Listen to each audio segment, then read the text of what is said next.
ഇന്ന് ജൂൺ 28 മലങ്കര കത്തോലിക്ക സഭ ഈ ഞായറാഴ്ച സെമിനറി ദിനമായിട്ട് ആഘോഷിക്കുകയാണ്. നാളെ 29 ശ്ലീഹ നോമ്പ് വീടുന്ന ദിവസമാണ്. അന്ന് നമ്മൾ സഭയുടെ നെടുന്തൂണുകളായ 2 ശ്ലീഹന്മാരെ ഓർക്കുന്നു, അവരുടെ മധ്യസ്ഥത യാചിക്കുന്നു. സഭയുടെ കാര്യസ്ഥനായ പത്രോസ്ലീഹായുടെയും സഭയുടെ ആദ്യത്തെ മിഷണറി ദൈവശാസ്ത്രജ്ഞനുമായ പൗലോസ്ലീഹായുടെയും തിരുനാളാണ് നമ്മൾ നാളെ ആഘോഷിക്കുന്നത്. സെമിനറി ദിനവും ഈ സ്ലീഹന്മാരുടെ തിരുനാളും അടുത്തടുത്ത് വന്നത് തീർച്ചയായിട്ടും വളരെയേറെ അനുഗ്രഹപ്രദമാണ്. സഭ വളരെയേറെ ഉചിതമായ രീതിയിലാണ് ഈ 2 തിരുനാളുകളും അടുത്തടുത്തുള്ള ദിവസങ്ങളിലായിട്ട് ക്രമപ്പെടുത്തിയിരിക്കുന്നത്. നമുക്കിന്ന് ചിന്തിക്കാനുള്ളത് സെമിനറി ദിനത്തെ പറ്റിയാണ്. എന്താണ് ഈ ദിനത്തിൻ്റെ പ്രാധാന്യം? ആദ്യമായി നമ്മൾ സെമിനറിയുടെ ലക്ഷ്യം, അതിൻ്റെ ഉദ്ദേശ്യം, ഇങ്ങനെയുള്ള കാര്യങ്ങളെ പറ്റി ആദ്യം നമ്മൾ മനസ്സിലാക്കണം. സെമിനറി എന്ന് പറയുന്നത് സഭയിലെ ഐക്യപ്പെട്ടവരെ, സ്ലീഹന്മാരെ, പ്രസംഗകരെ, സന്ദേശവാഹകരെ, രക്ഷയുടെ ദൂത് മറ്റുള്ളവർക്ക് കൊടുക്കുന്നവരെ വാർത്തെടുക്കാനുള്ള സ്ഥലമാണ്. പത്രോസിൻ്റെയും പൗലോസിൻ്റെയും തിരുനാൾ കൊണ്ടാടുന്നതിൻ്റെ കൂടെ ഇനിയും പത്രോസിന് ശേഷവും പൗലോസിന് ശേഷവും യുഗാന്തത്തോളം ഇവർ പ്രസംഗിച്ച അതേ സുവിശേഷം പ്രസംഗിക്കാനും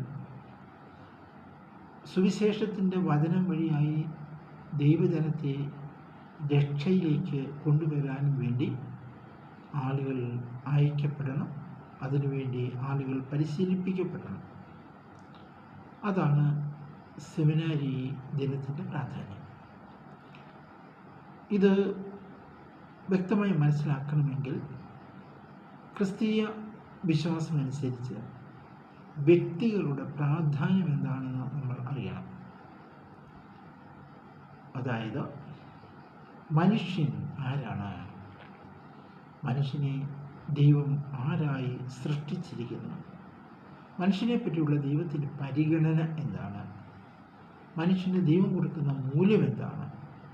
ഇതൊക്കെ നമ്മൾ അറിഞ്ഞിരുന്നെങ്കിൽ മാത്രമേ സെമിനാരി ദിനത്തിൻ്റെ പ്രാധാന്യവും സെമിനാരിയിലെ പരിശീലനത്തിൻ്റെ പ്രാധാന്യവും മനസ്സിലാവുകയുള്ളൂ.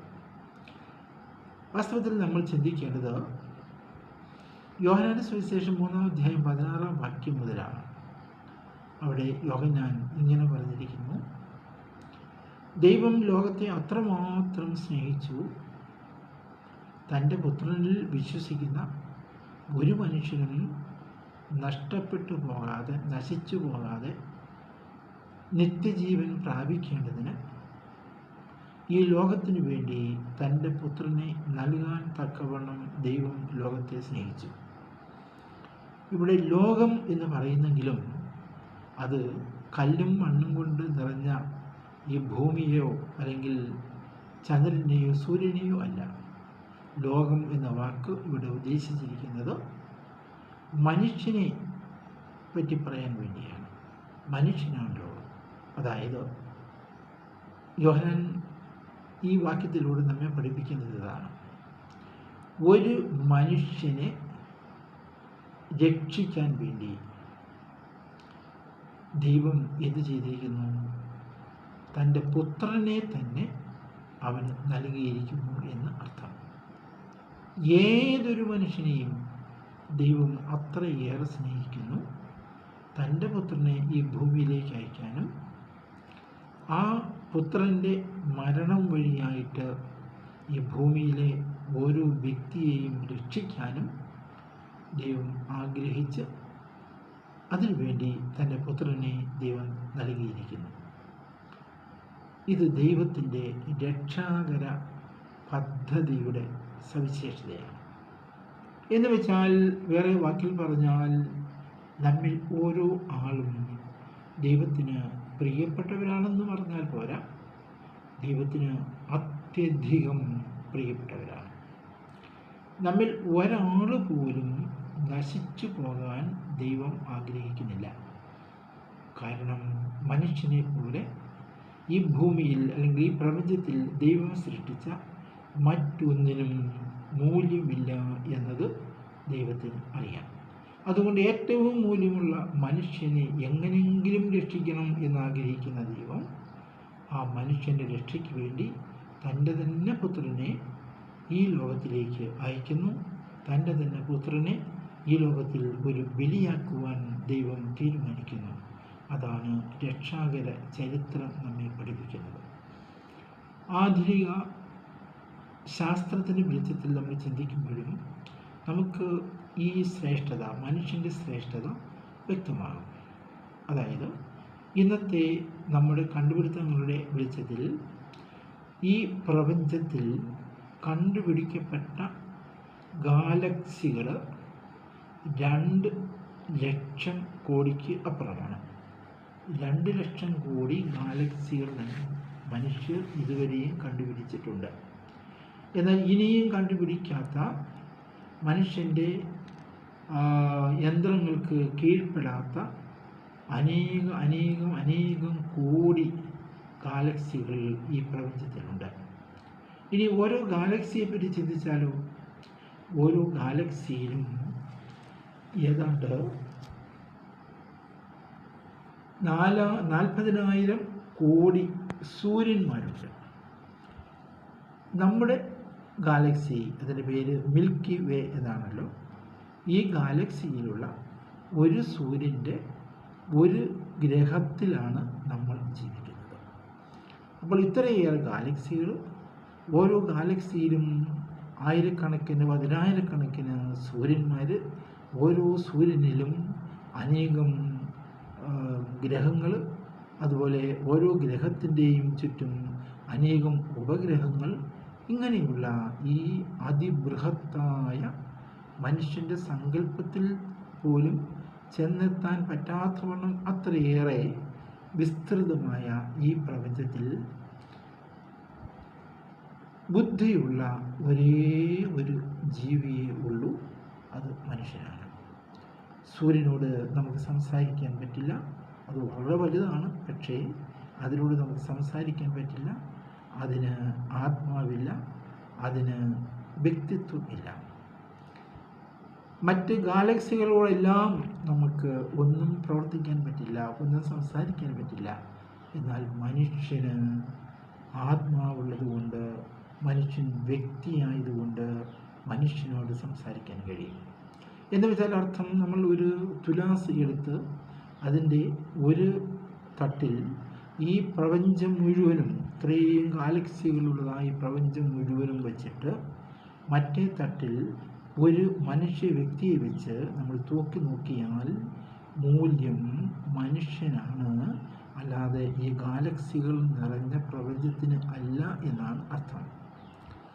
ഇത് മനസ്സിലാക്കിക്കൊണ്ടാണ് യേശു പറഞ്ഞത്, ഒരു മനുഷ്യനെ ലോകം മുഴുവൻ നേടിയാലും, ഈ പ്രപഞ്ചം മുഴുവൻ നേടിയാലും, താൻ നഷ്ടപ്പെട്ടു പോയാൽ, അല്ലെങ്കിൽ തൻ്റെ ആത്മാവ് നഷ്ടപ്പെട്ടു പോയാൽ അവന് അതുകൊണ്ട് എന്ത് പ്രയോജനം എന്ന്.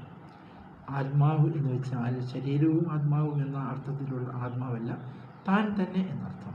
അപ്പോൾ ഒരു മനുഷ്യൻ നഷ്ടപ്പെടുകയും അതിനു പകരമായിട്ട് ഈ പ്രപഞ്ചം മുഴുവനും നേടുകയും ചെയ്താൽ അത് വലിയ നഷ്ടമാണ്. കാരണം തന്നെക്കാൾ മൂല്യമുള്ള ഒന്നും ഈ ലോകത്തിൽ ദൈവം സൃഷ്ടിച്ചിട്ടില്ല, തനിക്ക് കണ്ടെത്താൻ കഴിയുകയില്ല എന്ന് ഓരോ മനുഷ്യനും മനസ്സിലാക്കണം. അപ്പോൾ ഇത്രയും വിലയുള്ളതായ മനുഷ്യനെ രക്ഷിക്കാൻ, അവൻ നിത്യതയിലേക്ക് നശിച്ചു പോകാതിരിക്കാൻ ദൈവം തൻ്റെ പുത്രനെ അയച്ചു. തൻ്റെ പുത്രനിലൂടെ ദൈവം വചനം നമ്മോട് സംസാരിച്ചു. ആ പുത്രൻ്റെ സന്ദേശം ലോകാവസാനം വരെ ഈ പ്രപഞ്ചത്തിൽ പ്രഘോഷിക്കപ്പെടാൻ വേണ്ടി യേശു ശിഷ്യന്മാരെ തിരഞ്ഞെടുത്തു. അവരുടെ വചനം അവർക്ക് ശേഷവും തുടരാൻ വേണ്ടി സഭയിൽ വൈദികരെ തിരഞ്ഞെടുത്തു. അപ്പോൾ ഈ വലിയ ഉത്തരവാദിത്വം നിർവഹിക്കുന്നതിന് വേണ്ടി ആളുകളെ ഒരുക്കുന്ന പ്രക്രിയയാണ് സെമിനാരികളിൽ നടക്കുന്നത്. അപ്പോൾ സെമിനാരിയുടെ പ്രാധാന്യം എന്താണെന്ന് നമുക്ക് ഇതിൽ നിന്ന് മനസ്സിലാക്കാൻ കഴിയും. നമുക്ക് സൃഷ്ടിയിലേക്കൊന്ന് പോകാം. ഉൽപ്പത്തി പുസ്തകം 1-ാം അധ്യായം സൃഷ്ടിയെപ്പറ്റി പറയുന്ന അധ്യായമാണ്. ദൈവം സൃഷ്ടിച്ച ഓരോന്നിൻ്റെയും പേരുകളൊക്കെ പറഞ്ഞുകൊണ്ടാണ് ഈ ഗ്രന്ഥകാരൻ സൃഷ്ടിയെപ്പറ്റി വിവരിക്കുന്നത്. ദൈവം പ്രകാശം സൃഷ്ടിച്ചു, ദൈവം കര സൃഷ്ടിച്ചു, വെള്ളം സൃഷ്ടിച്ചു, സൂര്യനെയും ചന്ദ്രനെയും നക്ഷത്രങ്ങളെയും എല്ലാം സൃഷ്ടിച്ചു, ഭൂമിയിൽ പലതരത്തിലുള്ളതായ മൃഗങ്ങളെ സൃഷ്ടിച്ചു, കടലിൽ വലിയ തരം മത്സ്യങ്ങളെ സൃഷ്ടിച്ചു. എന്നിട്ട് 1-ാം അധ്യായത്തിൻ്റെ 26-ാം വാക്യത്തിൽ വരുമ്പോൾ നമ്മളിങ്ങനെ കാണുന്നു, ദൈവം തൻ്റെ ഛായയിലും സാദൃശ്യത്തിലും മനുഷ്യനെ സൃഷ്ടിച്ചുവെന്ന്.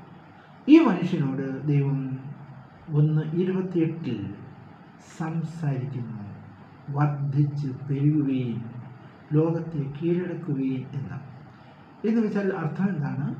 താൻ സൃഷ്ടിച്ച ഇതുവരെയും 25-ാം വാക്യം വരെയും സൃഷ്ടിച്ച ഒന്നിനോടും ദൈവത്തിന് സംസാരിക്കാൻ പറ്റുമായിരുന്നില്ല. അവയെല്ലാം ദൈവത്തിന് വചനം കൊണ്ട് സൃഷ്ടിച്ചുവെങ്കിലും അവയോട് ദൈവത്തിന് സംസാരിക്കാൻ അവയെ വചനം വഴിയായിട്ട് ദൈവം സൃഷ്ടിച്ചു എന്ന് മാത്രം. ആദ്യമായിട്ട് ദൈവം മനുഷ്യനോടാണ് സംസാരിക്കുന്നത്. അതായത് മനുഷ്യനെ ദൈവം സൃഷ്ടിച്ചപ്പോൾ തൻ്റെ സംഭാഷണത്തിൻ്റെ ഒരു കക്ഷിയായി, ഡയലോഗ് പാർട്ട്ണർ ആയി ദൈവം സൃഷ്ടിച്ചു എന്നാണ് ഇതിൻ്റെ അർത്ഥം. ഇത്ര മഹാത്മ്യമുള്ള മനുഷ്യൻ്റെ രക്ഷയ്ക്ക് വേണ്ടി യേശു വന്നു. യേശുവിൻ്റെ ദൗത്യം ലോകാവസാനം വരെ തുടരാൻ വേണ്ടി യേശു ശിഷ്യന്മാർക്ക് ശേഷം മറ്റ് സുവിശേഷകരെയും പുരോഹിതരെയും മെത്രാന്മാരെയും ഒക്കെ തിരഞ്ഞെടുത്ത് അയക്കുന്നു. അപ്പോൾ ഇവരെ പരിശീലിപ്പിക്കുന്ന സ്ഥലമായ സെമിനാരി സഭയെ സംബന്ധിച്ചിടത്തോളം വളരെ പ്രധാനപ്പെട്ടതാണ്. അതുപോലെ ഓരോ വ്യക്തിയുടെയും രക്ഷയെ സംബന്ധിച്ച് സംസാരിക്കുകയാണെങ്കിൽ സെമിനാരി ഏറ്റവും വിലപ്പെട്ട ഒന്നാണ്. ഇതിലെ പരിശീലനം ഏറ്റവും പ്രാധാന്യമുള്ളതാണ്. നമുക്ക് ഈ ദിവസം ഉചിതമായി ഈ ദിവസത്തെ, ഈ സെമിനാരി ദിനത്തെ ഈ ദിനം നമുക്ക് ഉചിതമായിട്ട് ആചരിക്കാം. സെമിനാരിയിൽ പരിശീലനം നേടുന്നവർക്ക് വേണ്ടി നമുക്ക് പ്രാർത്ഥിക്കാം. അവരുടെ ആവശ്യങ്ങളൊക്കെ മനസ്സിലാക്കി ഉദാരമായി അവരെ സഹായിക്കാൻ നമുക്ക് മുന്നോട്ട് വരാം. അങ്ങനെ ദൈവത്തിൻ്റെ വചനം ലോകാവസാനം വരെ തുടരുവാനും എല്ലാ ആളുകളും രക്ഷ പ്രാപിക്കുവാനും ഇടയാകട്ടെ. ദൈവം നമ്മെ അനുഗ്രഹിക്കട്ടെ.